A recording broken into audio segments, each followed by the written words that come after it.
दोस्तों नमस्कार। मैं भरत ओला आज आपसे एक बहुत ही महत्वपूर्ण विषय पर चर्चा करना चाहता हूं।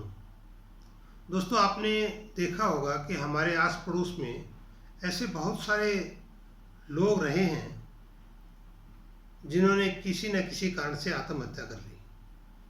आपको बड़ा दुख हुआ होगा, होना स्वाभाविक भी है।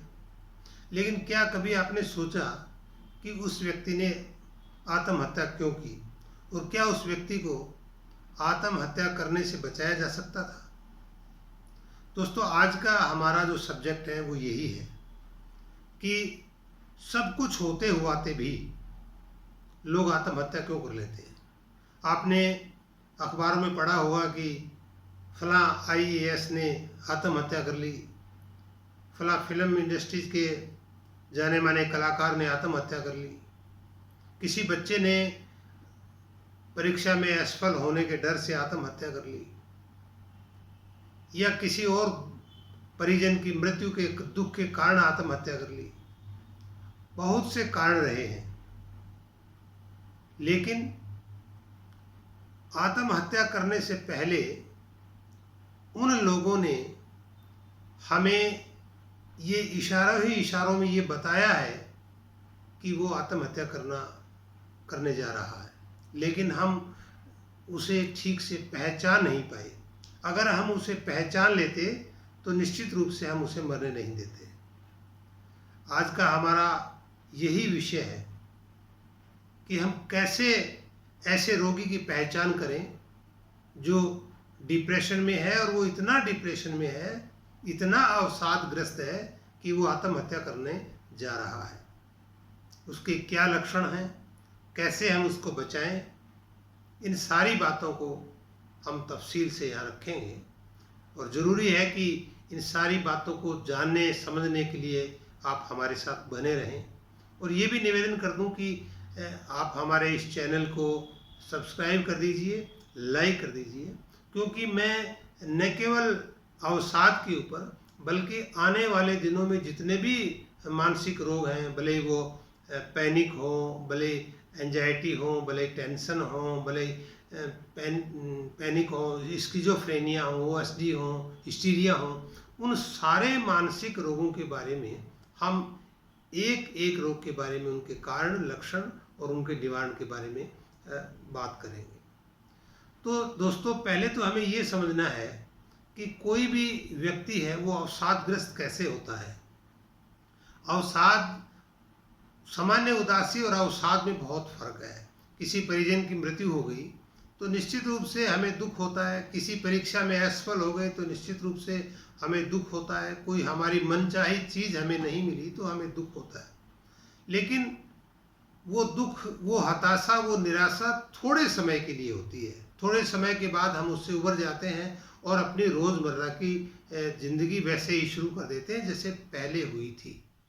लेकिन जो अवसादग्रस्त रोगी है वो उस चीज़ से उबर नहीं पाता। उसे लगता है कि इसके बाद तो जीवन समाप्त हो गया है, मेरे इस परिजन की मृत्यु के बाद मेरे जीवन में कुछ बचा नहीं है, मेरी इस परीक्षा के असफल होने के बाद मेरे जीवन में कुछ बचा नहीं है, और मेरा ऐसा छूट जाने से बाद मेरा जीवन में कुछ बचा नहीं है।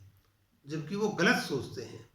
एक चीज़ में असफल होने से, एक परिजन के चले जाने से सब कुछ नहीं चला गया। हालांकि ये मानते हैं कि दुख स्वाभाविक है, परिजन जाने से दुख होगा, लेकिन ये नियति ऐसी ही है, इसे मंजूर हमें करना ही पड़ेगा। संसार में दुख सुख आते रहते हैं, लेकिन किसी परिजन के मरने से उसके पीछे मरा नहीं जा सकता, क्योंकि अगर हम मरेंगे तो पिछले हमारे जो लोग रहे हैं, हमारे जो परिजन रहे हैं, उन्हें हम और दुखी करके जाएंगे।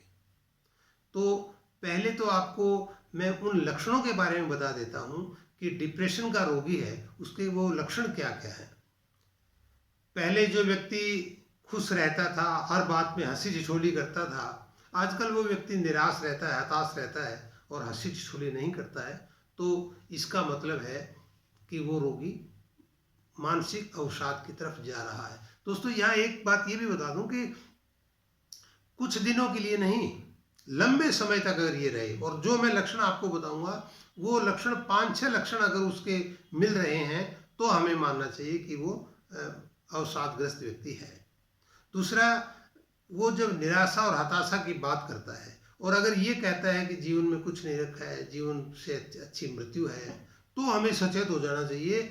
अगर वो मृत्यु की बात करता है, अगर वो निराशा की बात करता है, इस जीवन में कुछ नहीं धरा है, इस तरह की लंबे समय तक बात करता है, तो इसका मतलब ये है कि वो व्यक्ति इतना अवसादग्रस्त है कि वो आत्महत्या कर सकता है। और भी बहुत से लक्षण हो सकते हैं, जैसे वो उसको नींद नहीं आ रही है, उसको भूख नहीं लग रही है और लंबे समय तक ऐसा हो रहा है। और अवसादग्रस्त रोगी को सिर्फ नींद आ रही है और नींद नहीं आ रही इसलिए ही नहीं, अवसादग्रस्त जो रोगी है उसको बहुत ज़्यादा नींद भी आ सकती है, बहुत ज़्यादा खाना भी खा सकता है, बहुत चीज़ों के प्रति आक्रामक भी हो सकता है, किसी चीज़ के प्रति बहुत ज़्यादा लापरवाह भी हो सकता है। यानी वो पहले से अलग हो गया है, पहले से अब दिखने लगा है। जो आदमी पहले बहुत थोड़ा बोलता था, कभी कभी कोई बातों की बात करता था, अब वो इतना ज़्यादा बातूनी हो गया है, इतना ज़्यादा बातूनी हो गया है, इतनी ज़्यादा बातें करने लगा है, तो उसका मतलब है कि वो रोगी जो है वो डिप्रेशन में है, तनाव में है, वो डिस्टर्ब है। दोस्तों, एक बात को हमें यहाँ और समझनी पड़ेगी। हमारे यहाँ क्या है कि हम डिस्टर्ब व्यक्ति का मखौल उड़ाने लगते हैं, मजाक करने लगते हैं, उसे पागल समझने लगते हैं, जबकि ऐसा नहीं है। कोई भी साधारण सा, सामान्य सा, ब्रिलियंट सा दिखने वाला व्यक्ति भी डिप्रेशन में जा सकता है, वो मानसिक रोगी हो सकता है। इसका मतलब ये नहीं है कि उसकी IQ कम हो गई है। मानसिक रोगी होने का मतलब ये नहीं है कि वो पागल है, लेकिन हम उसे पागल मान लेते हैं। तो उसको अगर हम खिल्ली उड़ाते हैं, उसके हम पागल मान लेते हैं, तो उस रोग में बढ़ाने में हम सहायता कर रहे हैं। उसे आत्महत्या करने की जाने की तरफ हमारा भी उसमें कहीं ना कहीं हाथ है। इसलिए उसे समझने की आवश्यकता है, उसे डॉक्टर को दिखाने की आवश्यकता है। दोस्तों, एक बात मैं यहाँ और स्पष्ट कर दूं कि मानसिक जो रोगी है वो कभी ये नहीं मान के चलता कि मैं मानसिक रोगी हूँ, मुझे कोई बीमारी है। शारीरिक रोगी तो ये मान के चलता है कि मेरे इस चीज़ की बीमारी है, लेकिन मानसिक रोगी कभी मान के नहीं चलता। और ना मानसिक रोगी है वो स्वयं किसी मनोचिकित्सक के पास जाएगा। मानसिक रोगी को स्वयं हमें ही किसी मनोचिकित्सक के पास ले जाना पड़ेगा, और वो भी बड़े प्रेम से, और उसे समझाना पड़ेगा कि हम एक बार डॉक्टर से मिल लेते हैं, कंसल्ट कर लेते हैं कि आखिर में दिक्कत क्या है। मानसिक रोगी को दिखाते समय आप उस रोगी की सारी बातों को डॉक्टर को तफसील से बताइए कि ये पहले क्या था, अब क्या है, कैसे करता है, क्या करता है। और मानसिक रोगी से भी कहिए कि आप भी डॉक्टर को अपनी सारी बातें बता दीजिए, और आप संभव हो तो बाहर आ जाइए, जो ताकि वो डॉक्टर जो है, मनोचिकित्सक वो है, वो रोगी से उनकी सारी बात, दुख को, तकलीफ को पूछ सके, वो बता सकें कि मेरे अंदर ये दिक्कत है, ये चीज़ है। दोस्तों, जब आपको पता चल जाए मानसिक रोगी ये है, इसकी ये डिप्रेशन में है, डॉक्टर को आपने दिखा दिया, उसके बाद में घर वालों की, परिवार वालों की, मित्रों की, उनकी बहुत बड़ी जिम्मेवारी बन जाती है कि वो उसका सहयोग करें, वो उसके साथ प्रेम से बोलें, वो उसके साथ खींचे नहीं, वो उनकी बात को बुरा नहीं माने। और दूसरी सबसे बड़ी बात ये है कि जो डॉक्टर ने दवा दी है उस दवा को समय पर दें। ऐसा नहीं कि डॉक्टर ने दवा लिख करके दे दी है सुबह, दोपहर, शाम को, और आपने कहा कि ले लो। मानसिक रोगी हो सकता है नहीं भी ले, और ऐसा भी हो सकता है कि वो सुबह की दवा दोपहर को ले ले, दोपहर की दवा शाम को ले ले। मानसिक रोग में दवा के मामले में ऐसा बिल्कुल नहीं करना चाहिए। अगर डॉक्टर ने दवा दी है सुबह नाश्ते के वक्त, तो वो नाश्ते के वक्त ही लेनी है। अगर उसने दी है दोपहर के वक्त, तो दोपहर के वक्त ले। अगर डॉक्टर ने लिखा है कि ये फलां दवा शाम को 5 बजे, तो वो 5 बजे लेनी है, शाम को 7 बजे ही नहीं लेनी है। रात की दवा रात को लेनी है। दूसरा, एक और हम क्या कर जाते हैं, भूल कर जाते हैं कि डॉक्टर ने दवा दी 1 महीने की, 1 महीने के बाद रोगी ठीक हो गया, तो हम क्या करते हैं कि तो ठीक है, अब डॉक्टर को दिखाने की क्या आवश्यकता है। कई बार ये भी बड़ी भ्रांति होती है कि मानसिक रोगी को अगर लंबी समय तक दवा देंगे तो वो जो नशे की दवाइयाँ हैं वो तो हमेशा के लिए उसके चिप जाएगी। ऐसा नहीं है, दवाई कोई लगती नहीं है।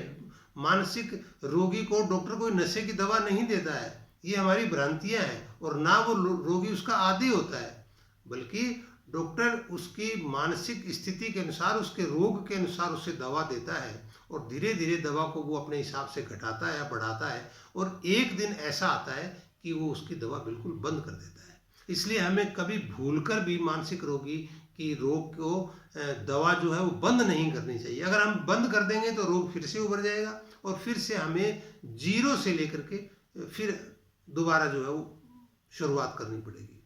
इसलिए हम थोड़ा मानसिक रोगों को समझें, जानें, अवसादग्रस्त व्यक्ति की सहायता करें और वो अवसाद के लक्षण जो मैंने बताए उसके बारे में समझें, उसे सहानुभूति प्रदान करें, उसे डॉक्टर को दिखाएं। अगर आपने ऐसा कर दिया तो निश्चित रूप से आपने किसी एक व्यक्ति का जीवन बचा दिया। और दोस्तों, हम सहायता करने वाले व्यक्ति हैं, हम हर एक की सहायता करना चाहते हैं। और अगर आपके पल्ले से कुछ नहीं लगता है तो निश्चित ही आप सहायता करना चाहेंगे। जैसे अभी आप मेरे इस चैनल को लाइक करेंगे, सब्सक्राइब करेंगे तो मुझे इसका लाभ मिलेगा, मुझे इसका फायदा होगा। तो आपके एक सब्सक्राइब कर देने से, एक लाइक कर देने से अगर मेरी ज़िंदगी बेहतर होती है तो आपका उसमें क्या जाता है। तो निश्चित रूप से ये उम्मीद करूँगा कि मेरे हर वीडियो को आप लाइक करेंगे, सब्सक्राइब करेंगे, ताकि आपको नए से नए जो टॉपिक है वो मिलते रहें। आपने मेरी बात को बहुत गंभीरता से सुना, इसके लिए मैं आपका बहुत बहुत शुक्रिया, धन्यवाद ज्ञापित करता हूँ। शुक्रिया दोस्तों, फिर मिलते हैं अगले एपिसोड में।